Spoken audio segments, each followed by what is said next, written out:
Welcome to the Charleston Chicks. We are here with TEDx Charleston speaker, Andie. Hi, Andie. Hi. It's so great to have you here. All right, tell us a little bit about who you are and what you're going to be talking about this year at TEDx Charleston. Okay, so who am I? My name is Andie. I think this all started because I have an Instagram account that focuses on human origins. It's called Ancestral Habits, and it really just kind of dives into who are we as a species, as humans, where did we come from, why are we how we are, and in a lot of ways, why do so many people kind of feel a dissonance with this modern world that we live in?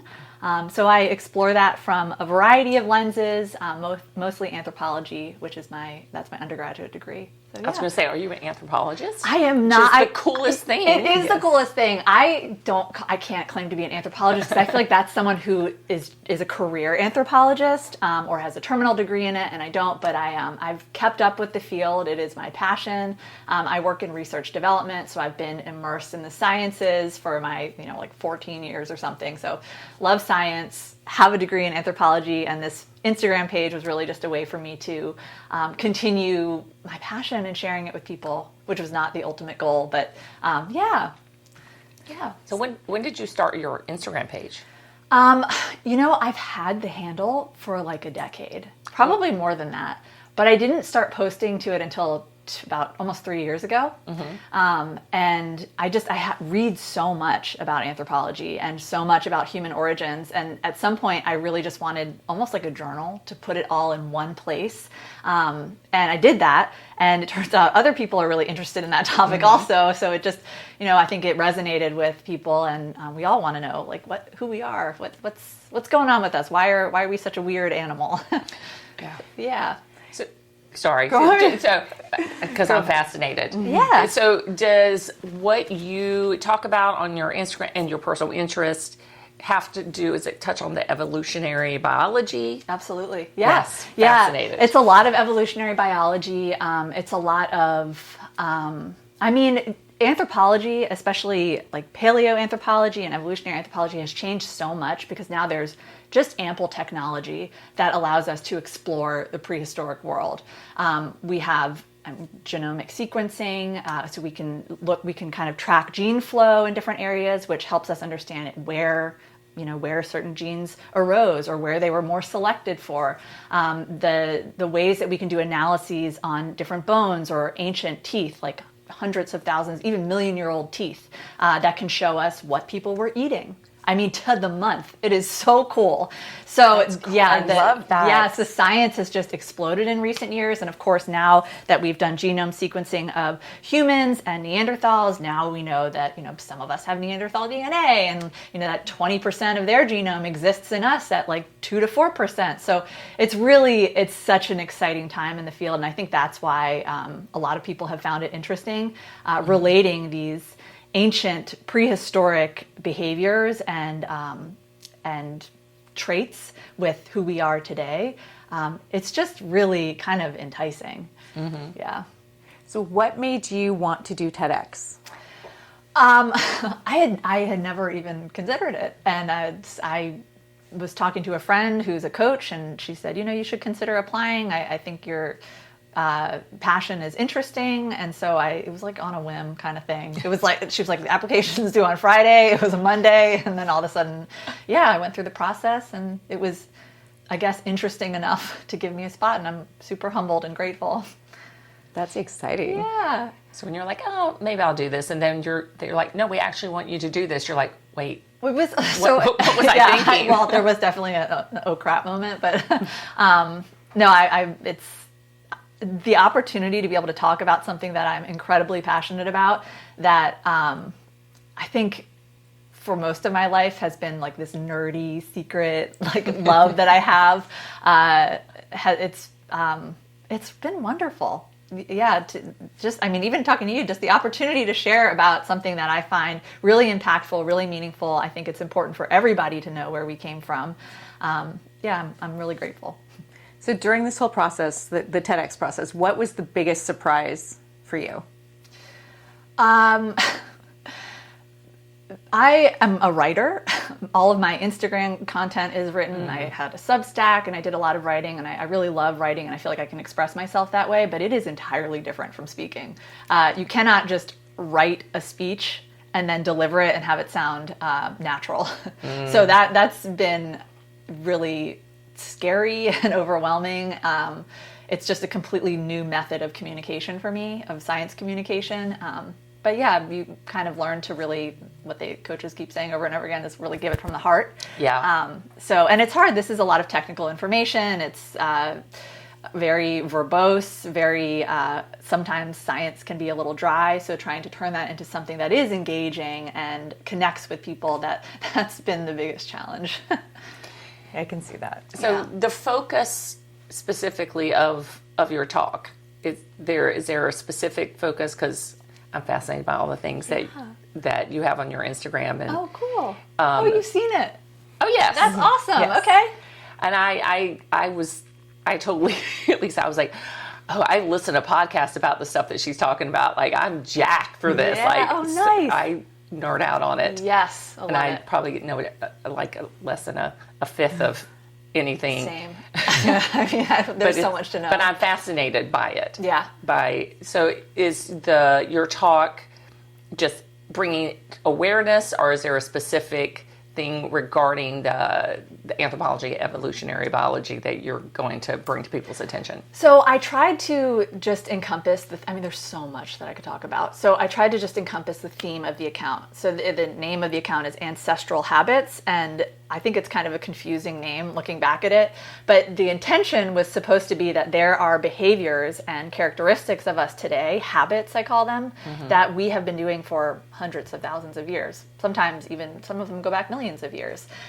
So capturing those in one area, that's the goal of the account. So through this talk, I wanted to show those ancestral habits and how they connect not just us to our prehistoric ancestors, but they connect every human who's alive today, every single one of us. And, we're living in a time where there's a lot of global division. Many people have kind of been fed narratives about people we don't know around the world, and that evoke a sense of fear or confusion, or maybe that we have nothing in common at all. But through these evolved characteristics, we have way more in common than we think. As humans, we're far more alike than we are different in many ways. And that's not to diminish our cultures, because our cultures are really important and they're beautiful. But just the way that we evolved has given us a set of behaviors that I find incredibly heartwarming, to know that I could go anywhere on planet Earth and there are some things that I would have in common with another person. Okay, now I have to know what those might be. Some specific examples, if you can share. Yeah, absolutely. I mean, I'm trying to think, should I go into some of the things from my speech? Yeah, why not? I know we don't want to give your whole speech away. No, it's fine. So one example that I use is and I don't really go into the science in the speech, but when you are holding someone's hand, or you're hugging them, or if you're holding a baby, like if I'm holding my kids, we all do this. Have you ever noticed that? We all are. I know I do it. Yep. So it's biology. Our thumbs are moving back and forth at a cadence of roughly 1 to 10 centimeters per second. And what it's doing is activating these nerves in our skin that they didn't evolve to process touch. Like, it doesn't connect with the hemisphere of our brain that recognizes touch.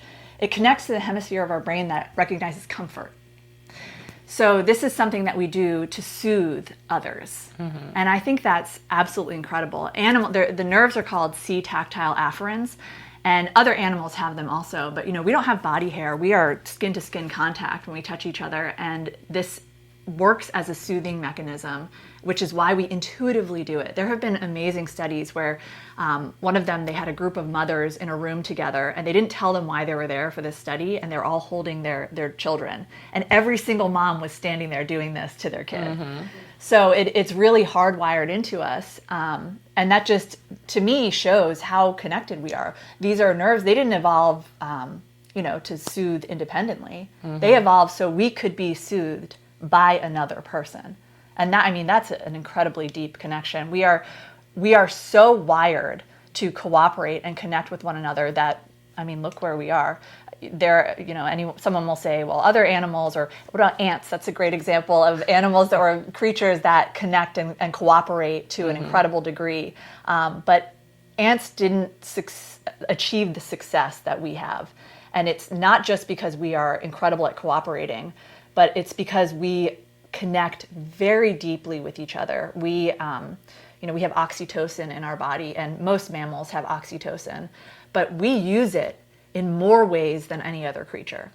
Oxytocin shows up in so many different chemical cascades in our body, so many different actions and behaviors, and it's a big part of our biology. And it's the bonding hormone. Yep. It's so we can relate to each other. And like, I'm on a roll now, but one more example, I'm just looking at the both of you and I can see the whites of your eyes. And that helps me see what you're looking at. It helps me connect with you. We didn't always have these white sclera. They used to be dark. 6 million years ago, last common ancestor. Over time, we evolved light sclera, the white ones, specifically so that we could track each other's gaze, so that we could tell what we're thinking. And now I can read your eyes with an intense visual acuity that helps me get a better picture of what you're thinking, how you're feeling, what you're looking at. And that's another example of, that's deep connection. That's deep. I also never knew that. No, I did not know that. Yeah, there are very few other animals that have white sclera. I think there's like 1 or 2 other primates, and that's a recent discovery. Yeah. If you're a dog owner, you might be thinking, I'm pretty sure my dog has white sclera. We've bred dogs to have more human-like behaviors. And human-like features. But humans make eye contact from a very young age. In infancy, we're making eye contact. Primates mostly get cues, like visual cues, from other primates or other humans by looking at body language. But we're looking at the eyes. So, that's just the tip of the iceberg of examples of how we are incredibly hardwired to connect with one another. And that's something that transcends time, space. It's just bred into who we are. So I think it's really fascinating because I always think about, like, we're wired for connection. Yeah. Like, I always know that. I've said that. I've used that phrase, we're wired for connection. And we're in the most disconnected version. It feels like, obviously, haven't lived in any other time, an era on Earth, but it feels like we are in the most disconnected version of humanity right now. Yeah. And so it feels like your message is really profound for the time we're in. How do we get back to understanding how important the connection is and staying connected? So. I completely agree. That's or just a reminder, something I always say on my account, because there's always the risk when you're talking about prehistory. There's the risk of romanticizing it, but we don't want to go back. Nobody wants to go back. That's like, have you seen a saber-toothed tiger? Like, we wouldn't do well. But I think we can learn a lot from it. And I think it's like any science, if you want to understand something deeply, you have to know where it came from. And understanding that connection, I think, gives us a better chance of a solid, better future, Yeah. As we have had conversations with others about AI, and now, it's like two sides of the same. But it's like weirdly two sides of the same coin. Yeah. Is how do we improve who we are and decide where we're going, and the connection we have to have each other. Yeah. And seeing and understanding how important that connection is really the only future that works. Yeah, it's so true. In terms of disconnection or isolation, loneliness is, we all know the science of loneliness is really popular now. It becomes physical. It's so at odds with who we are that it literally becomes physical. It affects everything about us. It affects our heart rate. It affects, obviously, our brains, and it can trigger depression. It can trigger anxiety.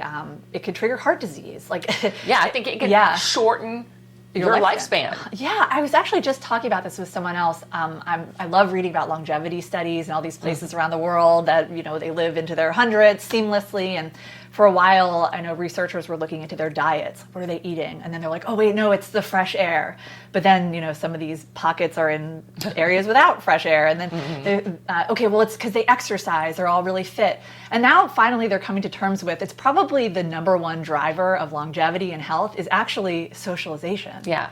And they have friends and family that they care about, that they see regularly or talk to regularly. And they are deeply connected to them. Yeah. So it's incredibly important, and it's cool that it's really coming to light now just how not just socially important it is, but like biologically important it is to have those connections with other people. Yes. Yeah. Well, we are very excited for your talk on the 29th. Thanks. I know this is like the tip of the iceberg of course, your talk, but also what you do and what you're passionate about. Tell us your Instagram again, so that Ancestral Habits. Ancestral Habits. Yeah. So Thanks, you guys. folks want to know more. Yeah. Yes. Want to deep dive into all the really cool. Get nerdy. Yep. Thank you both so much. Thank you for being Yes. here and for letting us interview you. This is very exciting. I know. And we are very much looking forward to hearing you talk on April 29th. Thanks. I can't wait. I Thanks, really appreciate Andie. you guys. Thanks.